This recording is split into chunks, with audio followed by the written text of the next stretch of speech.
So ఈ మధ్య మనం తెలంగాణ పాలిటిక్స్ చూసాం. ముఖ్యంగా బీజేపీ పార్టీ చాలా అద్భుతంగా తన ప్రస్థానాన్ని కొనసాగిస్తూ ఒక 8 ఎమ్మెల్యేలు, 8 ఎంపీలు, మొన్న ఎమ్మెల్సీలు కూడా సాధించుకుని తెలంగాణలో అరాకొరా సీట్లు సాధించే పార్టీ ఈరోజు ఆ స్థాయికి చేరుకుంది.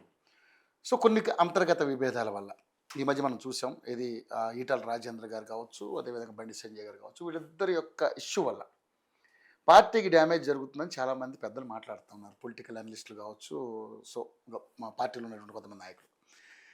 అసలు ప్రాబ్లం ఎక్కడొచ్చింది?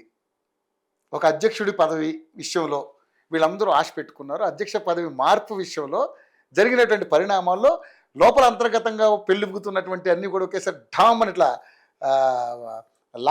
లావా పొంగినట్టు విస్ఫోటనం అట్లా బయటకు వచ్చింది. సో దీని వెనకాల కొత్త నీరు పాత నీరు అనే అంశం వస్తుంది మేడం. ఏంటి దీని గురించి ఏం చెప్పాలనుకుంటున్నారు మీరు? ఇక్కడ ఒక్క విషయం ఏంటంటే, ఇక్కడ ఒక ప్రయత్నం అయితే జరిగింది. కొత్త నీరు వచ్చి పాత నీరును తోసేయాలి అనేటటువంటి ప్రయత్నం జరిగింది. కాకపోతే ఏంటి అనంటే, దానికి ఇప్పుడు ఒక సింపుల్ థింగ్ సార్, మీరు అడిగిన దానికి చెప్పాలి అనంటే, నేను బీజేపీ అనేటటువంటిది ఒక సిద్ధాంతపరమైనటువంటి ఎజెండా తోటి ముందుకెళ్తుంది. ఓకే, ఆ సిద్ధాంతం ఏంటి? హిందుత్వ ఎజెండా అని మాట్లాడుతున్నారు. ఇప్పుడు హిందుత్వ ఎజెండా వచ్చింది, కానీ అసలు మూలం ఏంటంటే జాతీయవాదం అండి. ఇప్పుడు ఎవరైతే లెఫ్టిస్టుల యొక్క వాదాలు ఉన్నాయో దానికి బిల్కుల్ ఏమీ తీసిపోదు బీజేపీ యొక్క మూల సిద్ధాంతం ఏంటంటే, ప్రతి ఒక్క ఇండ్లు, ప్రతి ఒక్క గడప కూడా మౌలిక సదుపాయాలతోటి అద్భుతంగా రాణించాలి. అంటే పట్టణాల నుంచి పల్లె వరకు కూడా ప్రతి ఒక్కరూ సుఖంగా అన్నీ అందాలి అనేటటువంటి నినాదము బీజేపీది. జాతీయవాదం. నా జాతి అంతా ఒక్కటే, నా జాతి అందరూ బాగుండాలి అనేటటువంటి జాతీయవాదం. ఆ జాతి ఏ జాతి? సెక్యులర్ లేదు సార్. సెక్యులర్ అనేది 60s లో వచ్చింది. అది ఎమర్జెన్సీ అప్పుడు ఇందిరాగాంధీ గారు బలవంతంగా పెట్టినటువంటి వర్డ్. అంతకు ముందు మనది హైందవ సాంప్రదాయమే, హిందువులే, హిందూ జాతి మనది. కాబట్టి హైందవం, హిందుత్వం అనేటటువంటిది మూలం. ఆ హిందువులందరూ ఎవరు? అందరు హిందువులే. ఇవాళ మనం ఇందాక మాట్లాడుకున్నటువంటి సోకాల్డ్ క్రిస్టియన్స్ తీసుకున్న అసలు వాళ్ళ గురించి మాట్లాడదాం. క్రిస్టియన్స్ తీసుకున్నా, ముస్లిమ్స్ తీసుకున్నా, జైనులను తీసుకున్నా, అదేంటి ఎవరిని తీసుకున్నా కూడా వీళ్ళందరూ కూడా హిందువుల జెండా కిందకే వస్తారు, హైందవ జెండా కిందకే వస్తారు. ఎవరైనా వెళ్తే ఇండియన్ అని మాట్లాడతావా, క్రిస్టియన్ అని మాట్లాడతావా, లేకపోతే ముస్లిం అని మాట్లాడతావా? ఇప్పుడు వచ్చాయి, కానీ ఇవన్నీ 100 సంవత్సరాల కిందట ఐఎమ్ ఇండియన్, నేను భారతీయుణ్ణి ఎవరైనా సరే చెప్పేవాళ్ళండి. భారతీయ ఇక్కడ హైదరాబాద్లో నిజాం ప్రభుత్వాన్ని తెలంగాణ నుంచి తరిమి కొట్టడానికి విప్లవకారుల్లో ముస్లింస్ ఎంతమంది లేరు? ఎంతమంది లేరు సార్? ఎంతమంది కవులు అద్భుతమైనటువంటి దీంతో తలలు కూడా నరికేసుకున్న దీనికోసం ఏ ఎజెండాతో కొట్లాడారు? నేను భారతీయుణ్ణి అనేటటువంటి ఎజెండాతోటి కొట్లాడారు. ఆ భారతీయుడు హిందువుడు, ఆ హైందవం ఈరోజు బీజేపీది అయింది. అయితే ఇప్పుడు మీరన్నట్టు ఏంటి అనంటే, ఇవాళ ఈ నిస్పృహలు తర్వాత ఇవన్నీ ఏవైతే ఉన్నాయో ఇదంతా ఒక విధంగా చెప్పాలంటే సార్, యాక్చువల్గా అది మాట్లాడకూడదు అనుకున్నాను, మీరు అడిగారు కాబట్టి జనాలకు అర్థమయ్యేది చెప్పండి. ఎందుకు అనంటే, ఇప్పుడు ఈటల గారి ముందు బీజేపీ, ఈటల గారి తర్వాత బీజేపీ తీసుకుంది. ఈటల గారు వచ్చేంత వరకు బీజేపీకి ఉనికి లేదా? సరే, బ్రహ్మాండం ఉంది. ఇంకొక మాట, బండి సంజయ్ గారు. బండి సంజయ్ గారికి ముందు బీజేపీ, బండి సంజయ్ గారి తర్వాత బీజేపీ అని మనం మాట్లాడుకోవాలి. ఎందుకంటే బండి సంజయ్ గారి కంటే ముందు బీజేపీ ఓన్లీ పట్టణాల్లోనే ఉందండి. మనకి తెలిసినటువంటి లీడర్లు 2-3 అండి. వెంకయ్యనాయుడు గారు, ఒక కిషన్ రెడ్డి గారు, లేకపోతే ఇంకొక లక్ష్మణ్ గారు, వీళ్ళు మాత్రమే, ఇంకెవ్వరు తెలియదు. అలాంటిది బండి సంజయ్ గారు వచ్చిన తర్వాత ఆయన రూరల్ నుంచి, అంటే పల్లెల నుంచి కూడా ఆయన బీజేపీ యొక్క జెండాని పాతి అజెండాని అక్కడ నిలిపి వాళ్ళలో నూరిపోసినటువంటి వ్యక్తి ఆయన. అంటే ఆయన కేవలము కరీంనగర్ ఏరియాలో ఉన్నటువంటి ఒక మనిషి హైదరాబాద్ వరకు వచ్చి ఒక అధ్యక్షుడుగా నిలబడటమే కాక, ఎంతో మంది అధ్యక్షులను చూసాం 100 సంవత్సరాల్లో, బీజేపీ వచ్చినటువంటి 100 సంవత్సరాల్లో. అలాగే మనకి తెలంగాణకి స్వాతంత్రం వచ్చినటువంటి 60 సంవత్సరాల్లో, అవునా, 75 సంవత్సరాల్లో చూసాం మనము ఎంతమంది అధ్యక్షులు వచ్చిపోయారు. కానీ ఎవరు కూడా బీజేపీ అధ్యక్షుడు ఎవరంటే పార్టీ రాజకీయాల్లో తెలుసు, అలాగే ఎవరికి తెలుసు? మన ఎడ్యుకేటెడ్ పర్సన్స్కి తెలుసు, పట్టణాల్లో ఉన్న వాళ్ళకి మాత్రమే తెలుసు, రాజకీయంలో ఉన్న వాళ్ళకి తెలుసు. బట్ ఈరోజు బండి సంజయ్ అనేటటువంటి ఒక పవర్ ఏదైతే ఉందో అది ఒక పవర్ అనేటటువంటిది ప్రూవ్ చేసినటువంటి ఘనత బీజేపీ ఆర్ఎస్ఎస్కి ఉంది, బీజేపీకి ఉంది, బండి సంజయ్కి నిలబెట్టుకున్నటువంటి బండి సంజయ్కి ఉంది. అది మనం ఒప్పుకుని ఒకానొక సందర్భంలో నెక్స్ట్ బీఆర్ఎస్ ని బలంగా ఢీకొన్నటువంటిది బండి సంజయ్ గారు, అందులో డౌట్ లేదు. Bandi Sanjay in the name of BJP under RSS. ఇలాంటి బలమైనటువంటి ఒక శక్తికి ఠకామని గండి కొట్టేశారు, ఘోరమైన గండి, ఘోరంగా. దాని వెనక ఉన్నటువంటిది ఎవరు సార్? అంతకు ముందు వరకు నేను ఇదే చెప్తున్నా, ఈటెల గారు. నేను ఇక్కడ ఈటెల గారిని నేను తప్పు పట్టడం లేదు, మీరు విశ్లేషణ చేయమన్నారు, నేను ఆ విశ్లేషణ కింద వస్తున్నా, నిర్మహాటంగా చేస్తాను. అయితే ఈయన వచ్చిన తర్వాత ఈయనతో పాటు కొన్ని చేరికలు వచ్చినాయి. కొంతమంది ఎవరైతే ఉన్నారో బండి సంజయ్ గారు, సారీ ఈటెల రాజేందర్ గారు, కొండా విశ్వేశ్వర రెడ్డి గారు, తర్వాత ధర్మాన్ గారు, ధర్మపురి అరవింద్ గారు, తర్వాత ఆవిడెవరో ఉమెన్ ఉన్నారు తులవోమ గారు, వీళ్ళందరూ దాదాపు ఒక డెకేడ్ నుంచి ఉన్నారు. వచ్చిన తర్వాత ఏం జరిగింది? అంతకు ముందు ఈటెల గారు రాకముందు కూడా వీళ్ళలో కొంతమంది ఉన్నారు. కానీ ఎప్పుడు బీజేపీలో అంతర్గత కుమ్ములాటలు ఉన్నాయా? ఒకవేళ ఉన్నాయి, లేవని ఎవరు అనద్దు. రోడ్డుకెక్కిన దాఖలాలు ఉన్నాయా? లేవు. అలాగే రాజకీయాలు ఎప్పుడైనా సరే రాష్ట్రానికి సంబంధించినటువంటి అధ్యక్షుడిని డిసైడ్ చేయాలంటే ఢిల్లీలో డిసైడ్ అయ్యి వచ్చిన తరువాత అసంతృప్తి గళం అనేటటువంటిది ఎవరైనా వినిపించారా? అలాగే ఒకళ్ళు అధ్యక్షుడు అవుతుంటే ఇంకొకళ్ళు ఎప్పుడైనా చక్రం తిప్పిన దాఖలాలు ఉన్నాయి. వెంకయ్యనాయుడు గారు సమైకాంధ్ర ఉన్నప్పుడు వెంకయ్యనాయుడు గారిదే చెప్పింది జరిగేది మనకి తెలుగు రాష్ట్రాలు. ఆయన వెళ్ళిపోయిన తర్వాత కిషన్ రెడ్డి గారు ఆ పాత్ర తీసుకున్నారు. ఆయన రాష్ట్రపతి వెళ్ళిపోయిన తర్వాత కిషన్ రెడ్డి గారు హైకమాండ్, లక్ష్మణ్ గారు హైకమాండ్, ఇదే నడిచేది తప్ప కింద ఏ విధమైనటువంటి అసంతృప్తులు ఉన్నా కూడా పార్టీ కోసము వాటిల్ని సరిచేసుకుంటూ వచ్చారు. కానీ రోడ్డుకెక్కడం అనేది ఎవరి వల్ల జరిగింది? ఇక్కడ మనం వాస్తవం మాట్లాడుకోవాలి.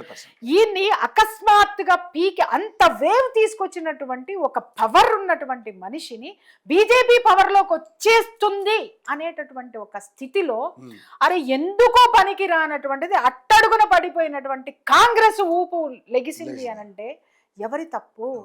హైకమాండ్ తప్పని మనం మాట్లాడుతున్నాం. ఎందుకు? బీజేపీ బండి సంజయ్ని పీకేసింది కాబట్టి. ఎవరి ఒత్తిడి మీద పీకేసింది, ఎవరి కంప్లైంట్స్ మీద పీకేసింది, ఎవరు ఇచ్చినటువంటి వాగ్మూలాల వల్ల పీకేసింది. ఈ రాజకీయం చేసినటువంటి రాజకీయ నాయకుడు ఎవరు? మూల సూత్రధారి ఎవరు? ఎందుకు పనికిరాని పనికి మాలినటువంటి కాంగ్రెస్ కి గంప గుత్తగా పళ్ళల్లో పెట్టి అధికారాన్ని ఇచ్చేసాం. ఇచ్చేసాం. ఎవరి వల్ల సార్? ఇప్పుడు మనం మాట్లాడుకుందాము. హుజూరాబాద్లో ఈటెల రాజేందర్ గారు వచ్చిన తర్వాత హుజూరాబాద్కి ఒక ఊపు వచ్చింది, ఒక గుర్తింపు వచ్చింది, బీజేపీ బలంగా నిలబడింది అనేది చాలామంది విశ్లేషకులు మాట్లాడుతున్నారు. ఒప్పుకుంటారు. హుజూరాబాద్లో ఈటెల గారు ఎప్పుడు గెలిచారు? బైపోల్లో గెలిచారు, ఉప ఎన్నికల్లో గెలిచారు. అప్పుడు ఎందుకు గెలిచారు? విశ్లేషణ చేసుకుందామా? ఎందుకంటే మీరు నేను జర్నలిస్టులం కాబట్టి ఎందుకంటే బీఆర్ఎస్ మీద, దొరల పాలన మీద జనం విసిగిపోయి ఉన్నారు అనేటటువంటి స్లోగన్ ను బలంగా బీజేపీ తీసుకెళ్లగలిగింది. అలాగే ఆయన పార్టీలో నుంచి, అంటే బీఆర్ఎస్ మీద జనం కోపంగా ఉన్నారు కాబట్టి పార్టీలో నుంచి ఆయన ఏం చేశాడనేది పక్కన పెడితే, అయ్యో అంటే మేము బాధితులు, ఆయన బాధితుడే అనేసి ఆయన మీద ఒక సింపతి, అహంకారమా ఆత్మగౌరవమా అనేటటువంటి స్లోగన్ ని బలంగా ఈటెల గారు తీసుకెళ్లారు. అక్కడ నిలబడి బీజేపీ కూడా పనిచేసింది, అద్భుతంగా ఆయన గెలిచారు, దాంట్లో నో డౌట్. మరి తర్వాత ఎందుకు గెలవలేదు అనే దానికి నాకు ప్రశ్న సమాధానం చెప్పండి. అంతకుముందు గెలిచినటువంటి ఓట్లు, అత్యధికమైనటువంటి ఓట్లు ఎంత? అరౌండ్ 13,000 ఆర్ ఎంతో. కానీ ఓడిపోయిన శాతం ఎంత ఉంది చెప్పండి? చెప్పండి సార్. ఎవరో వచ్చి ఓడగొట్టారు అనుకుంటానికి ఇక్కడ లేదు. ఎందుకంటే అంత భయంకరమైనటువంటి ఓటింగ్ శాతం ఉంది. అలాగే హుజూరాబాద్లో ఎమ్మెల్యేగా ఓడిపోయినప్పుడు అక్కడ ఉన్నప్పుడు ఎమ్మెల్యేగా బండి సంజయ్ గారు కూడా ఓడిపోయారు కరీంనగర్. ఓడిపోయినప్పుడు ఈయన శాతం ఎంత? 100ల్లో ఉంది. ఈయన శాతము వేలల్లో ఉంది. అసలు దానికి 10 రెట్లు ఎక్కువ ఉంది, 10 రెట్లకు మించి ఉంది, 20 రెట్లు ఎక్కువ ఉంది. మరి అటువంటప్పుడు బలం ఎవరిది? బలుపు ఎవరిది చెప్పండి. ఇది మనం ఎందుకు మాట్లాడం? ఎందుకంటే ఇవాళ ఒక శక్తి కావాలి సార్ తెలంగాణకి, ఒక అభివృద్ధి తెలంగాణకి కావాలి సార్. తెలంగాణ ఆల్రెడీ మనం ఎన్నిసార్లని ఇంకా మనము దాన్ని ఏమంటారు, ఆ సైబరాబాద్ని సైబర్ సిటీని చూపించుకొని బతికేస్తాం. వ్యవసాయంలో అభివృద్ధి వద్దా మనకి? ఇండస్ట్రీస్లో అభివృద్ధి వద్దా మనకి?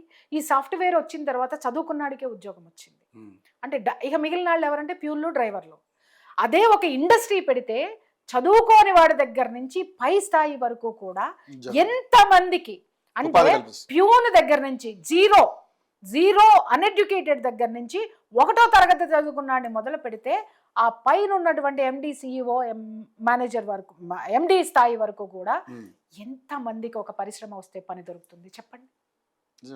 అవన్నీ లేకే కదా ఇవాళందరూ ఆటో వాలాలు, తర్వాత క్యాబ్ డ్రైవర్లు అయ్యారు. యువతంతా ఈ రోజు విదేశాలకు వెళ్ళలేక చదువుకోనటువంటి యువతంతా కూడా క్యాబ్ డ్రైవర్లు, ఆటో డ్రైవర్లుగా మారారు. మనకి ఇంకా అభివృద్ధి వద్దా సార్? అభివృద్ధి వద్దా? అంతకుముందు 30 సంవత్సరాల కిందట హైదరాబాద్ అనేది it's an industrial area. IDPL మొత్తం అంతా కూడా ఉప్పల్లో ఐడిపిఎల్ ఇదంతా ఇండస్ట్రియల్ ఏరియా. ఆ ఇండస్ట్రియల్ ఏరియాలో చదువుకోని వాడి దగ్గర నుంచి చదువుకున్న వాడి వరకు కూడా వృత్తి దొరికితే వాడు రిటైర్డ్ అయిపోయేసరికి చదువుకోని వాడి యొక్క జీవితం మెరుగుపడేది. అవునా? రిటైర్డ్ అయిన తర్వాత రిటైర్మెంట్ వచ్చేది, పెన్షన్, పిఎఫ్ వచ్చేది, వాడి జీవితం ప్రశాంతంగా ఉండేది. వాళ్ళు ఆటో డ్రైవర్లు, క్యాబ్ డ్రైవర్లు అయిపోయారు. వీళ్ళ జీవితానికి భద్రత ఏది? ఈ అభివృద్ధి మనకు వద్దా? విద్య మొత్తం కార్పొరేటైజేషన్ అయిపోయింది. విలువలు లేనటువంటి విద్య, ఇందాకే మనం మాట్లాడుకున్నాం. విలువలతో కూడినటువంటి విద్య రావాల్సినటువంటి అవసరం ఉంది. దాన్ని తెచ్చేటటువంటి కెపాసిటీ ఎవరికి ఉంది చెప్పండి.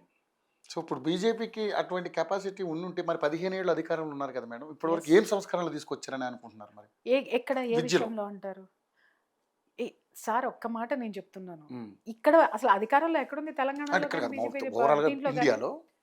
లాడ్ ఆఫ్ థింగ్స్ అంటే అభివృద్ధి జరిగింది కాదంలో. భారతదేశాన్ని ఒక అంతర్జాతీయ లెవెల్లో తీసుకెళ్లిన ఘనత మోడీ గారికి ఉంది. సంస్కరణ రావాలి అని అంటే ఒక నార్త్ లో బలం వస్తేనో లేకపోతే ఇంకొక చోట వస్తేనో విద్యలో రాదు. విద్య అనేటటువంటిది ఇట్స్ అన్ యూనిక్ పీస్, మొత్తం దేశం మొత్తానికి సంబంధించినటువంటిది. నీకు ఎక్కడి నుంచి సంస్కరణలు మొదలు పెట్టాలంటే సిలబస్ మొత్తం మారాలి. ఇప్పుడు మారుతుంది కదా, ఔరంగజేబులు పోయారు, అదేంటి అక్బర్లు పోయారు, అక్బర్ గొప్ప అదేంటి మొత్తం ఎగిరిపోయారు కదా సార్. ఇప్పుడు వస్తుంది కదా సంస్కరణ. మీరు నేను చదువుకున్నప్పుడు వీళ్ళ గురించి తెలుసుకున్నాం కానీ అవును కదా సార్. బాబర్ కొడుకు అక్బర్, అక్బర్ కొడుకు హుమాయూన్, హుమాయూన్ కొడుకు షాజహాన్, షాజహాన్ కొడుకు ఔరంగజేబు, ఇంకా ఔరంగజేబు ఇంకా ఏదో దరిద్రం. ఔరంగజేబుని అటాక్ చేసిన శివాజీ గురించి ఎక్కడైనా చదివినారా మీరు? సంభాజీ మహారాజ్ గురించి.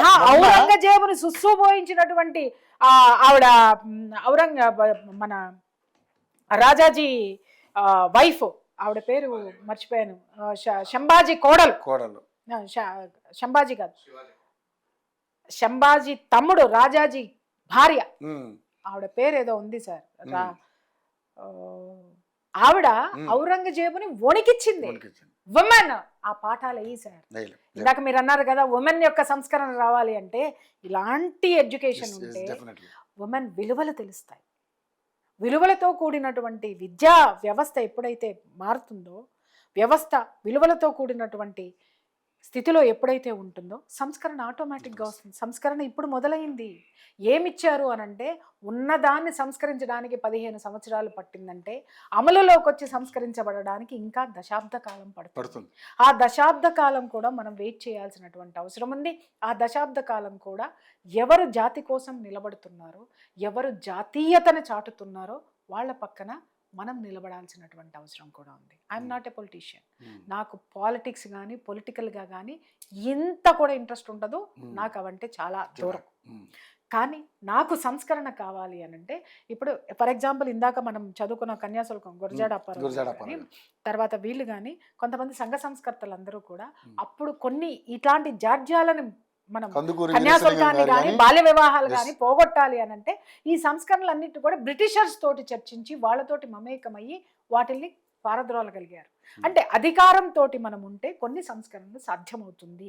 అలాగే ఇవాళ మనం కోరుకున్నటువంటివి రావాలి అని అంటే దాన్ని వినేవాడెవడో వాడిని పట్టుకొని సంస్కరణ దిశగా ఎవడున్నాడో వాడికి మనము కొంత ఇవ్వగలిగితే ఖచ్చితంగా వస్తుంది.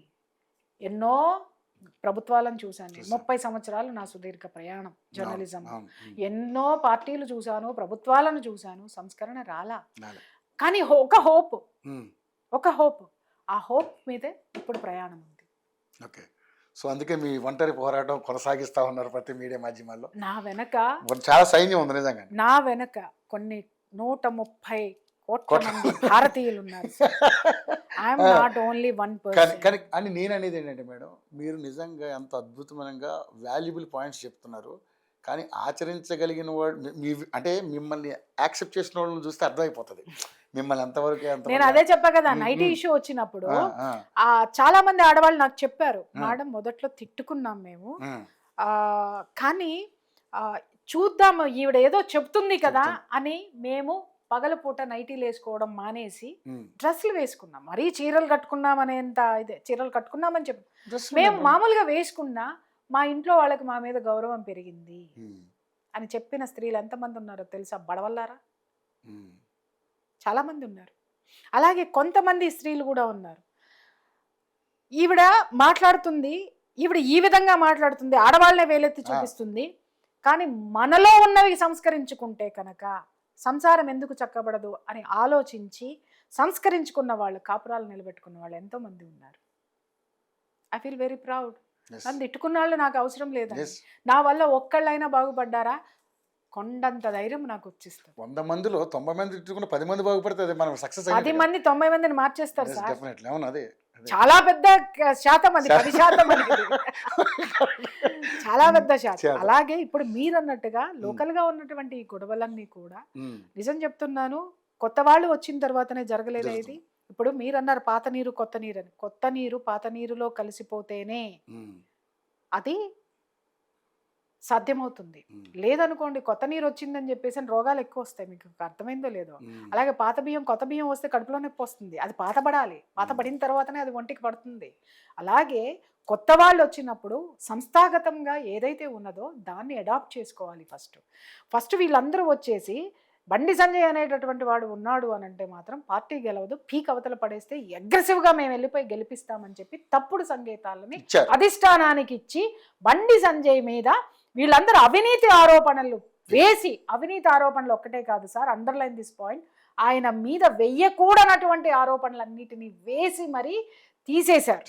తీసిన తర్వాత రిజల్ట్స్ చూసిన తర్వాత గోప గుయ్యమంది. అప్పుడు వాళ్ళు వెనక్కి వెళ్ళి చెక్ చేసుకొని తప్పుని తీర్చిదిద్దుకొని, ఏదో సామెత ఉంటారు కదా, మంచివాడిని ఎవడూ చెడపలేడు, అలా వీళ్ళు ఇక్కడి నుంచి పీకేస్తే ఆయన అక్కడికి వెళ్ళి జాతీయ ప్రధాన కార్యదర్శి అయ్యాడు, తర్వాత ఎంఓఎస్, స్టేట్ మినిస్టర్, ఎంపీగా గెలిచాడు, సహాయ మంత్రి అయ్యాడు. ఇవాళ ఈ స్థాయి నుంచి రేపొద్దున ఏ స్థాయికైనా వెళ్తాడు. ఎందుకు వెళ్తాడు అని అంటే రూట్ లెవెల్లో అతను పార్టీ కోసం డెడికేట్ అయ్యి ఏ పని చేశాడో, ఏవైతే ఉన్నాయో, ఏ విజయాలైతే ఉన్నాయో, ఆయన యొక్క రాజకీయ ప్రస్థానము 2000లోనో 2001లోనో 2లోనో వచ్చింది కాదు, 1990 నుంచి ఉంది ఆయన రాజకీయ ప్రస్థానం. జెండా పట్టి నడిచినప్పటి నుంచి కారు డ్రైవింగ్ చేసుకుంటూ అక్కడ నుంచి ఎదిగి ఆ ఆర్ఎస్ఎస్లో జనంలో జనమై, నాయకుల్లో నాయకే, ఆ యొక్క నాయకుల నాలుకై ఆ స్థితి నుంచి ఎదిగినటువంటి అతనికి నో డౌట్, మీరు ఒకళ్ళు అంటారు అగ్రెసివ్నెస్, ఆ అగ్రెసివ్నెస్ ఏనండి అధికారం వరకు దగ్గరగా తీసుకుని వచ్చింది. అదే అగ్రెసివ్ ని చూపించి ఆయన కిందకి దించేసి దాన్ని బూచిగా చూపిస్తున్నారు. అగ్రెసివ్నెస్ లేకపోతే చార్మినార్ లో 1,00,000 మందితోటి జై శ్రీరామ్ అని చెప్పి కొట్టించగలిగేటోడు, చెప్పండి ఎంత మొండివాడు కాకపోతే. అలాంటి మొండివాడు వాళ్ళకి కావాలి సార్. ఆ మొండితనం లేకపోతే ఇక్కడ ఉన్నటువంటి కొన్ని శక్తుల్ని ఎదుర్కోవాలి అని అంటే ఆయన కంటే మొండితనం ఎవరికైనా ఉందా? ఎక్కడ కరీంనగర్ నుంచి హైదరాబాద్ దాకా పాకాడు. ఇవాళ జిహెచ్ఎంసీ ఎలక్షన్స్ లో కూడా నేను చెప్తున్నాను కదా, ఎల్బీ నగర్ తీసుకోండి, మల్కాజ్గిరి తీసుకోండి, కూకట్పల్లి తీసుకోండి, ఉప్పల్ తీసుకోండి, ఈ బెల్ట్ మొత్తం Bandi Sanjay very strong బీజేవైఎంలో. Okay, మరి అక్కడ నుంచి ఇవాళ ఎంపీగా గెలిచినటువంటి ఈటల రాజేందర్ గారికి ఎంత ఉందో అలా రేపు చూడాలి. దాన్ని బట్టి ఖచ్చితంగా తెలుస్తుంది. అరే ఈ సంస్థాగతంగా స్థానికంగా పునాదులు లేకుండా నేను బిల్డింగ్ కడతానని పోతే ఇట్టగే ఉంటుంది సార్. పునాదుల్ని కూల్చేయాలనుకుంటే వాళ్ళు కూడా పడతారు. ఎవరైనా ఊహించామా జిహెచ్ఎంసీలో? కూర్చున్న కొమ్మని నరుక్కోవడం అంటే ఇది. నరుక్కుని ఇవాళ నా గర్కన ఘాటుకయ్యారు. ఆ రోజు ఆయన అధ్యక్షుడిగా దించేయడానికి ప్రయత్నాలు చేశారు. ఇవాళ వీళ్ళ యొక్క భవిష్యత్తు ప్రశ్నార్థకంగా తయారవ్వలేదా? అగమ్య గోచరంగా అవ్వలేదా? కలిసి కూడగట్టుకొని వెళ్లాల్సినటువంటి సిచ్యుయేషన్లో అంతకు ముందు చేసినటువంటి అభివృద్ధి కూడా కుంటుపడలేదా? ఇంకొక విషయం సార్, ఇవాళ తెలంగాణలో ఇన్ని అనర్థాలు జరగడానికి ఈటల రాజేందర్ గారు అండ్ టీం ఒక్కటే కారణం కాదండి. వాళ్ళని ప్రోత్సహిస్తున్నటువంటి ఢిల్లీ నుంచి ఇక్కడ దిగారు చూసారా 4 ఇన్ఛార్జీలు, వాళ్ళల్లో కొందరున్నారు. ఆ వాళ్ళలో ముఖ్యంగా సునీల్ బచ్చల్ అతన్ని తీసుకోండి, ఆయన్ని తీసుకోండి. అసలు ఆయన ఎక్కడ ఇన్ఛార్జిగా వేసినా ఆ రాష్ట్రంలో పోలింగ్ చూడండి ఎట్టుంటుంది. ఆయన్ని మరి ఏ టాలెంట్లు చూసి వేస్తారో అర్థం కాదు. యూపీలో నేను ఇక్కడ చిన్న విషయం చెప్తా ఆయన బచ్చల్ గారి గురించి. యూపీలో మొన్న ఎలక్షన్స్ లో చావు దెబ్బ కన్నులొట్టబోయింది యోగి ఆదిత్యనాథ్కి, ఈయన చేసిన రాజకీయాల మూలంగా. అక్కడ ఉన్నటువంటి లోకల్ గా ఉన్నటువంటి లీడర్ ని విడదీసేస్తాడు సార్, విడదీసేసి కూటములు చేస్తాడు. యోగి ఫోన్ చేసి మోడీకి ఫోన్ చేసి ఒకటే మాట మాట్లాడాడు, సార్ వీడిని మీరు తీసేస్తారా నన్ను పంపించమంటారు. లీడర్ అంటే అది సార్.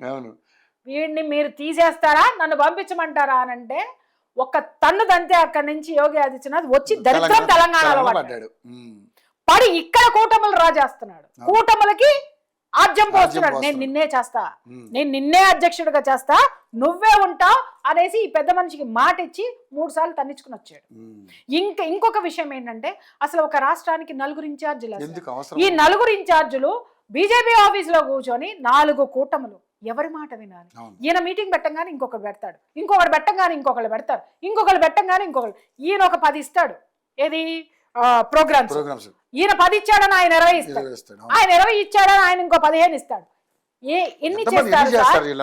జిల్లా అధ్యక్షులు ఎంత వరకు పని చేస్తారు? అసలు వీళ్ళ మీద సెంట్రల్ గవర్నమెంట్ కి రిపోర్ట్ ఇచ్చిన వాళ్ళు ఇంతవరకు లేరు. వీటన్నిటిని కూడా బండి సంజయ్ తట్టుకున్నాడు సార్. ఈ రాజకీయాలన్నిటినీ తట్టుకొని నిలబడి ఇప్పటికీ పోరాడుతున్నాడు. నో డౌట్ సార్, నేను ఒక్కటే మాట నేను చెప్తున్నాను, ఇవాళ మనకి ఇప్పుడున్నటువంటి సిచ్యుయేషన్స్ లో ఖచ్చితంగా బండి సంజయ్ లాంటి లీడర్లు కావాల్సిందే. అలాగే ఈటల రాజేందర్ గారు లాంటి వాళ్ళు కూడా కలిసి వస్తే బీజేపీ మరింత బలం అవుతుంది. ఇందులో వైషమ్యాలకు పోకుండా. Exactly, no doubt sir. Etela Rajender గారు బయటికి వెళ్ళిపోతే ఒక పార్టీ ఉంటుందేమో, బండి సంజయ్ గారు దీంట్లో ఉంటే ఎదుగుదల ఉంటుంది. లేకపోతే అరాకొర సాధించినటువంటి జిహెచ్ఎంసీలో 48 సీట్లు రావడం ఏంటి మేడం? 48 సీట్లు అది ఎవరి గ్రేట్నెస్ సార్? ఎప్పుడు వచ్చింది? చరిత్ర చూసి మాట్లాడదాం మనం, ఎవరి బలాలెంతో, ఎవరి బలం ఎంతో. అరే ఎవరెప్పుడు రాజకీయాలకు వచ్చారు?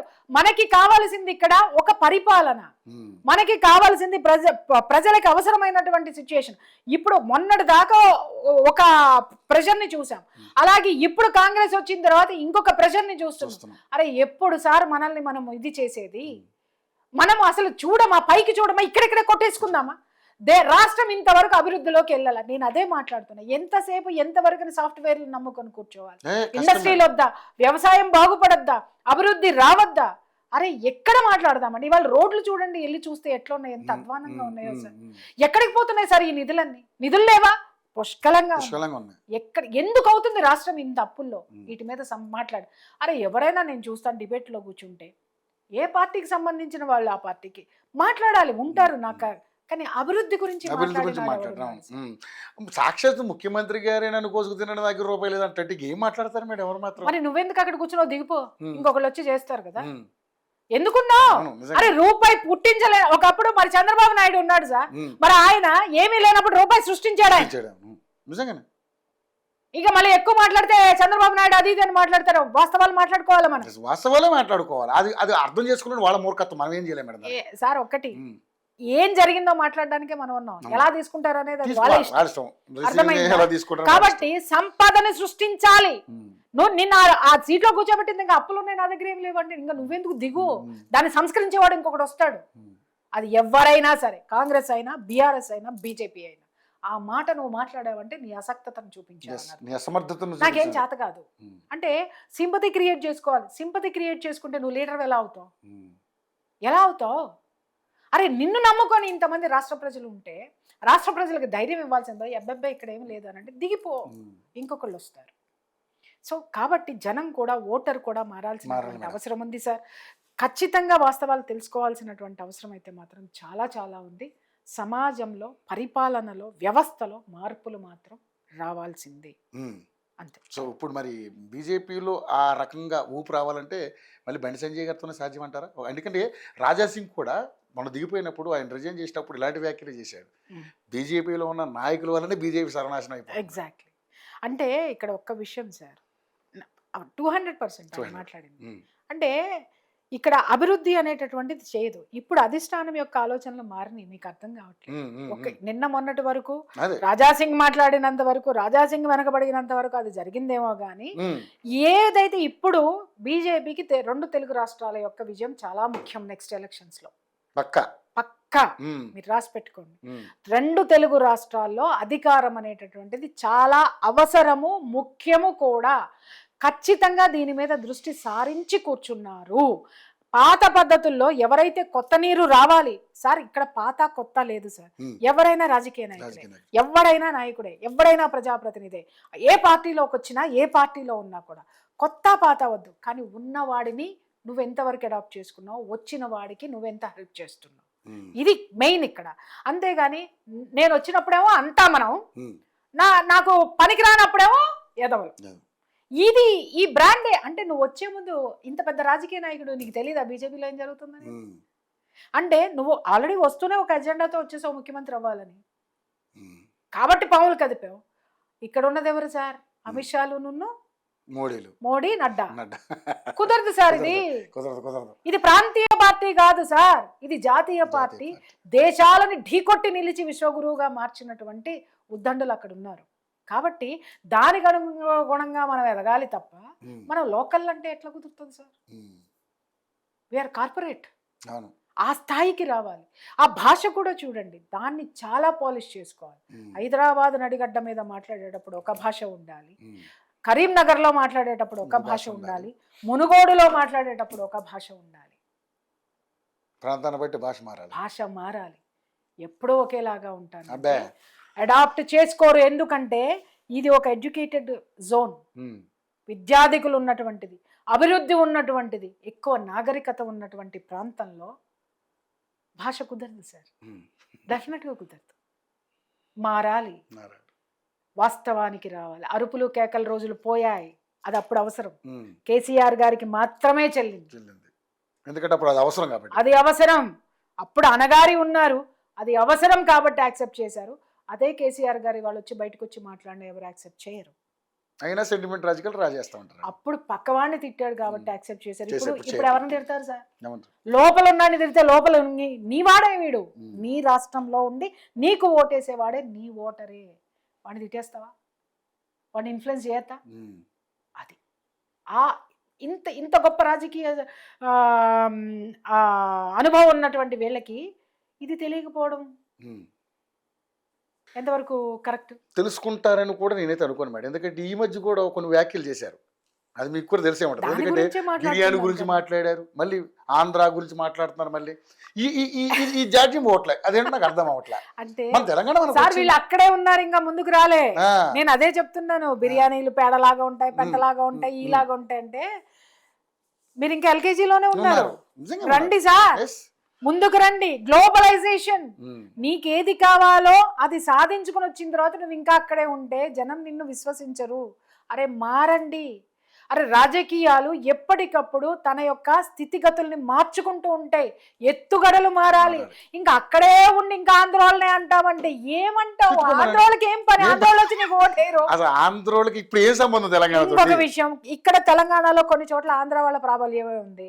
నువ్వు మాట్లాడావు, నువ్వు ఉంది అక్కడ ఆంధ్ర ప్రాబల్యం ఉన్నటువంటి నగరంలో, రేపు పొద్దున ఎట్లా వస్తావు నువ్వు? బుద్ధి చెప్తే ఏం చేస్తావు? అది కూడా ఆలోచించాలి. ఓటర్ ముఖ్యం సార్, ఇక్కడ మనకి ప్రాంతాలు కాదు, ఓటర్ ముఖ్యము. ఓటర్ యొక్క నైజం ఎలా ఉంది, నాడు ఎలా ఉంది తెలిసిన వాడు రాజకీయ లీడర్. రైట్ మేడం, చాలా థ్యాంక్ యూ మేడం. నిజంగా మీ సమయాన్ని వెచ్చించి అద్భుతంగా, అంటే కొన్ని సందర్భాల్లో ఇప్పుడున్నటువంటి కాంట్రవర్షియల్ ఇష్యూస్ మీద మనం మాట్లాడుకున్నాం. మరిన్ని అప్డేట్స్ మీద మిమ్మల్ని మళ్ళీ సంప్రదిస్తాం madam. Thank you so much మా స్టూడియోకి వచ్చినందుకు first time. I'm very happy madam. Thank you madam. మీలాంటి వారి వ్యాఖ్యలు, మీలాంటి వారి యొక్క మాటలు వల్ల 10 మంది మారారు, ఇంకా మారగలిగితే ఇంకా చాలా హ్యాపీ. అది మన యోఈటీవీ ద్వారా నేను ఇంకా ప్రయత్నం చేస్తాను, గట్టి ప్రయత్నం చేస్తాను. Thank you madam, thank you so much.